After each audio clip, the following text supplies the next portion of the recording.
నమస్తే ఫ్రెండ్స్, నేను మీ Errabelli Rajinikanth, political analyst. Nominations ప్రక్రియ పూర్తయింది. పంచాయతీ ఎలక్షన్ లో నామినేషన్స్ వేసిన వాళ్ళందరూ ఆలోచిస్తుంది ఒకే ఒక అంశం. ఆ అంశం ఏంటంటే తక్కువ ఖర్చుతో ఎలక్షన్స్ చేయడం ఎలా, జీరో బడ్జెట్ తో ఎలక్షన్స్ లో గెలవగలుగుతామా, అప్పులు చేయకుండా సర్పంచ్ అవ్వగలుగుతామా అనే అంశంపై విపరీతమైన చర్చ జరుగుతూ ఉంది. మీకు నిజాయితీ ఉంది, గ్రామాన్ని అభివృద్ధి చేయాలన్న సంకల్పం ఉంది, ప్రజలకు సేవ చేయాలన్న సేవా భావం ఉంది. కానీ మీకు సర్పంచ్ కావడానికి మీకు అన్ని క్వాలిటీస్ ఉన్నా కానీ మీకు అడ్డుపడుతుంది ఏంటంటే ఎలక్షన్ ఖర్చు. ఈ ఎలక్షన్ ఖర్చు విషయంలో మీరు వెనకడుగేస్తున్నారు, నాకు ఆ విషయం తెలుసు. కాబట్టి నా వంతు బాధ్యతగా మీకు హెల్ప్ చేయాలని చెప్పి zero budget election campaigning plan ఏంటనే అంశంపై మాట్లాడడం కోసం నేను ఈ వీడియోని చేస్తున్నాను. మీరు ఒకవేళ తక్కువ ఖర్చుతో మీరు సర్పంచ్ గెలవాలి అని అనుకుంటే నేను ఈ వీడియోలో చెప్పేటువంటి ఎలక్షన్ క్యాంపెయినింగ్ ప్లాన్ ని గనక మీరు ఫాలో అయినట్లయితే డెఫినెట్ గా తక్కువ ఖర్చుతో మీరు ఎలక్షన్స్ లో గెలిచే అవకాశం ఉంది. గత 10 సంవత్సరాలుగా తెలంగాణ, ఆంధ్ర రాష్ట్రంలో 100 మంది ఎమ్మెల్యేలకు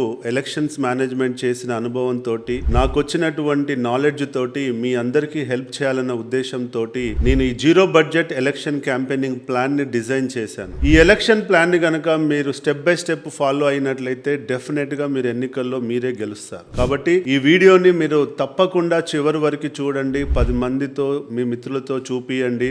అంతేకాదు ఈ ఛానల్ ని కూడా ఫాలో కాండి. ఎందుకంటే మీరు తక్కువ ఖర్చుతో ఎలక్షన్ చేసి మీరు బాగుపడాలనేటువంటి ఉద్దేశంతో ఒక 15 ఎపిసోడ్స్ వీడియో సిరీస్ తో నేను ముందుకు వచ్చాను. ఇది వచ్చేసి 6వ ఎపిసోడ్ అండి. కాబట్టి అంత ముందు పడ్డ ఎపిసోడ్స్ కూడా చూడాలి అని అంటే మీరు ఈ ఛానల్ ని ఫాలో కాండి. కంపల్సరీగా ఈ 15 ఎపిసోడ్స్ మీరు చూడాల్సిందే, ఈ ఛానల్ ని మీరు ఫాలో కావాల్సిందే. సో ఇప్పుడు చాలా మంది జీరో బడ్జెట్ ఎలక్షన్ క్యాంపెయినింగ్ అంటే నవ్వుతూ ఉంటారు.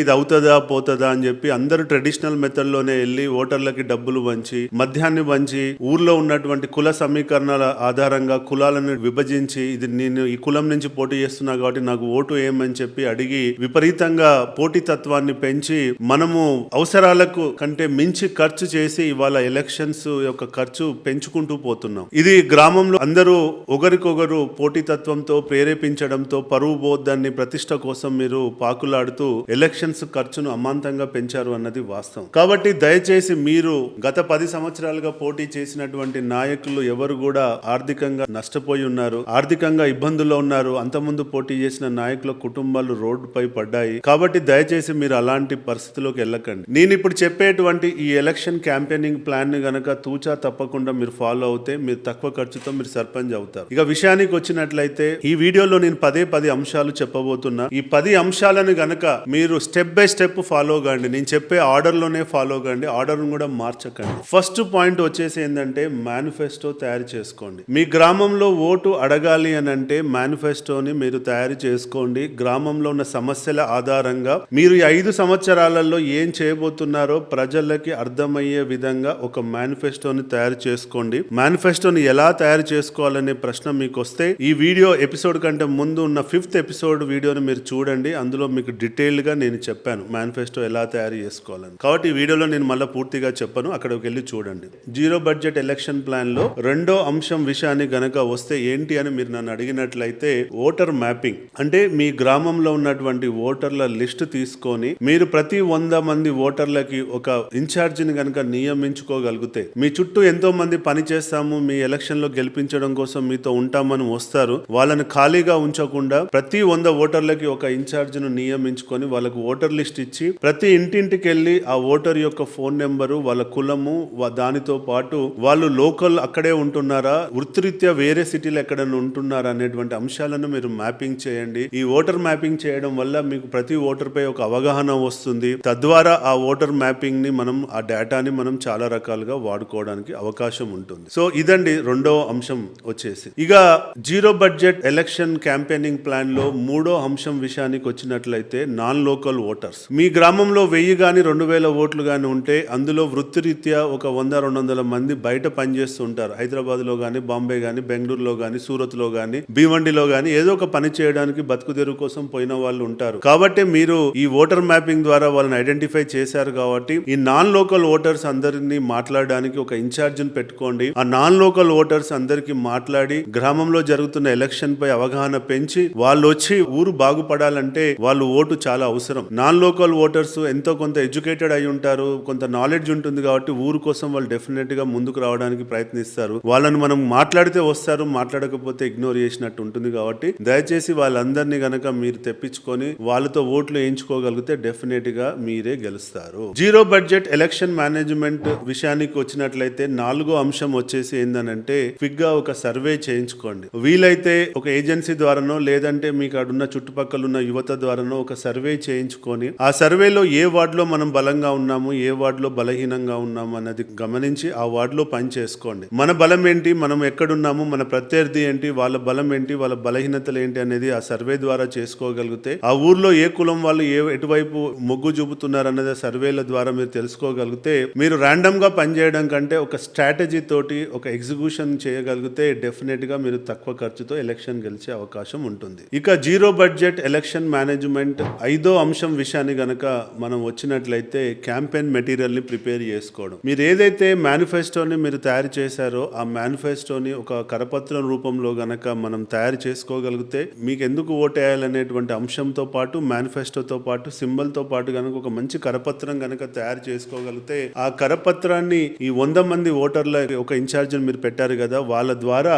గ్రామంలో ఉన్న ప్రతి ఇంటికి మీరు ఉత్తగా ఇట్లా వెళ్ళి విచ్చి వస్తే అది తీసి పక్కకు పెడతారు. అలా కాకుండా వెళ్ళి ఆ కరపత్రాన్ని వాళ్ళకు ఇచ్చి మాట్లాడాల్సినటువంటి అవసరం ఉంటుంది. కాబట్టి మీరు చెప్పడంతో పాటు ఒక కరపత్రం ఉంటే చదివే అవకాశం ఉంటుంది. కాబట్టి ఒక మంచి కరపత్రాన్ని తయారు చేసుకోండి. మీ ఫోటో మీ సింబల్ తో కూడిన ఒక మంచి డోర్ స్టిక్కర్ ని తయారు చేసుకొని ప్రతి ఇంటి డోర్ కి కనుక మరి అంటియగలిగితే మీ సింబల్ రిజిస్టర్ అయ్యేటువంటి అవకాశం ఉంది. ఇక zero budget politics election management 6వ అంశం విషయాన్ని గనక మనం వచ్చినట్లయితే మెయిన్ గా ఫోకస్ చేయాల్సింది ఎలక్షన్ క్యాంపెయినింగ్ ఎలా చేయాలి, ప్రచారం ఎలా చేయాలి. చాలా మంది ఎలక్షన్ ప్రచారంలో దూకుడుగా పోయి అనవసరంగా పెద్ద పెద్ద మీటింగులు పెట్టి కులాల వారీగా అక్కడ ఉన్నటువంటి అసోసియేషన్స్ వారీగా లేదంటే పెద్ద పెద్ద మీటింగ్స్ పెట్టి అనవసరంగా ఎక్కువ డబ్బు ఖర్చు పెడుతున్నారు. ఎందుకంటే ఇప్పుడు ఉన్నటువంటి అటెన్షన్ కి ఎవరు కూడా మీటింగ్లలోకి వచ్చి మీరు గంటలు గంటలు మాట్లాడితే ఆడ కూర్చొని వినే పరిస్థితి లేదు, మీరు చెప్పినా వాళ్ళకి ఎక్కే పరిస్థితి లేదు. కాబట్టి అనవసరంగా అలాంటి పెద్ద పెద్ద మీటింగ్స్ రోడ్ షోస్ పెట్టి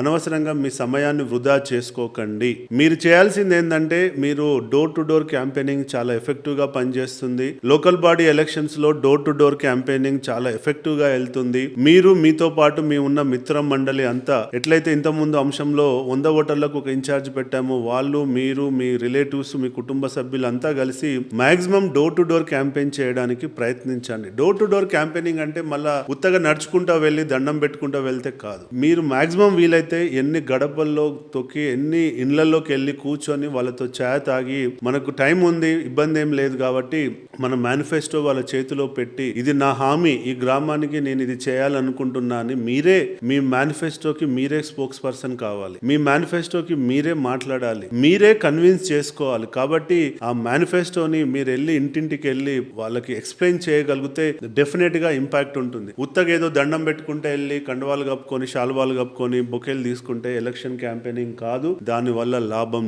లేదు. మీరు అదే చేస్తారు, మీ ప్రత్యర్థులు అదే చేస్తారు కాబట్టి డెఫినెట్ గా అది మీకు ఉపయోగపడదు. కాబట్టి నేను చెప్పిన విధానాన్ని కనుక మీరు ఫాలో అయితే ప్రతి ఇంటికి వెళ్ళండి, కూర్చోండి, మేనిఫెస్టో చేతిలో పెట్టండి, మీరే ఎక్స్ప్లెయిన్ చేయండి, ఓటు అడగండి. ఓటు ఎందుకు పడదో మనం చూద్దాం. ఇక జీరో బడ్జెట్ ఎలక్షన్ మేనేజ్మెంట్ 7వ అంశం విషయానికి కనుక మనం వచ్చినట్లయితే సోషల్ మీడియాని ఎఫెక్టివ్ గా వాడడం. మీరు ఏదైతే ఇప్పుడు ప్రతి ఊర్లో అందరికి వాట్సాప్ గ్రూపులు ఉన్నాయి, ఫేస్బుక్ ఉంది, ఇన్స్టాగ్రామ్లు ఉన్నాయి. కాబట్టి మీరు చేసేటువంటి క్యాంపెయినింగ్ ని మీరు చేసిన మేనిఫెస్టోని వీడియోల రూపంలో గనక రీల్స్ రూపంలో గనక మీరు తయారు చేసుకొని సోషల్ మీడియాలో ఎఫెక్టివ్ గా మీ గ్రామంలో ఉన్న వాట్సాప్ గ్రూపుల్లో ఫేస్బుక్ లో ఇన్స్టాగ్రామ్ లో గనక వేయగలిగితే డెఫినెట్ గా అది ప్రజల యొక్క ఆలోచనని మార్చే అవకాశం ఉంటుంది. కాబట్టి మీరు సోషల్ మీడియాని ఎంత బాగా వాడుకొని చేయగలిగితే అంత బాగా ఉంటుంది అన్నది ఉద్దేశం. డెఫినెట్ గా మీరు ఎందుకు పోటీ చేస్తున్నారనే అంశంపై, మిమ్మల్ని గెలిపిస్తే మీరు ఏం చేస్తారనే అంశంపై ఒక మంచి వీడియో చేయండి, మీ మేనిఫెస్టోపై వీడియో చేయండి. డెఫినెట్ గా ప్రజలు మీకు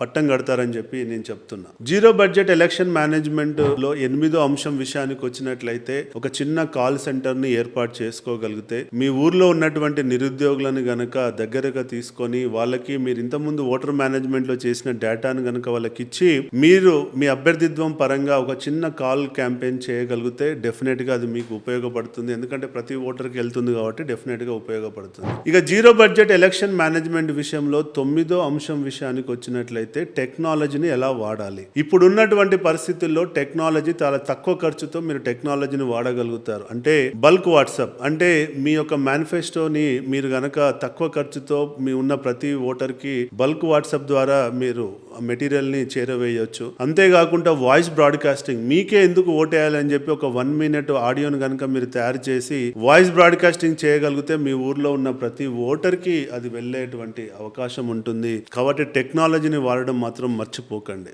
ఇది పెద్ద ఖర్చు కాదు, చాలా తక్కువ ఖర్చుతో మీరు చేయొచ్చు. ఇక చివరి అంశం విషయానికి వస్తే 10వ అంశం, జీరో బడ్జెట్ ఎలక్షన్ మేనేజ్మెంట్ లో 10వ అంశం విషయానికి గనక వచ్చినట్లయితే అదేంటంటే మీరు గట్టిగా బలంగా ఓటర్లకి డబ్బు ఇవ్వను, లిక్కరు పంచిపెట్టను అని చెప్పి ఒక స్టేట్మెంట్ ని గానీ ఒక వీడియోని గానీ రిలీజ్ చేసేయండి. ఏం కాదు, మీరు భయపడకండి. ప్రజలకు చెప్పండి, నేను ఓటర్లకి డబ్బు పెట్టను, పెడితే గ్రామానికి నష్టం జరుగుతుంది, నేను గ్రామానికి సేవ చేయడానికి వచ్చాను, నిజాయితీగా ఉన్నాను, నేను గ్రామాన్ని అభివృద్ధి చేయాలనే పట్టుదలతో ఉన్నాను, సంకల్పంతో ఉన్నాను, కాబట్టి నా దగ్గర డబ్బు లేదు అని చెప్పి మీరు ఓపెన్ గా ప్రజలకి అప్పీల్ చేయండి. మనసున్న ఓటర్లు డెఫినెట్ గా అర్థం చేసుకుంటారు. మీ నుంచి డబ్బు ఆశించరు. డబ్బు పెడతాను అంటే వాడు పెడుతున్నాడు కాబట్టి తీసుకుంటాను అనే వాళ్ళు ఎక్కువ ఉన్నారు. నేను పెట్టను అని చెప్పి ఓపెన్ గా గనక మీరు స్టేట్మెంట్ ఇవ్వగలిగితే డెఫినెట్ గా ప్రజలు ఆలోచిస్తారు. ప్రజలు డబ్బు కోసం చూడట్లేదు, అది మీరు అర్థం చేసుకోండి. కానీ పోటాపోటీని అతను పెడుతున్నాడని నువ్వు పెడుతున్నాడని అతను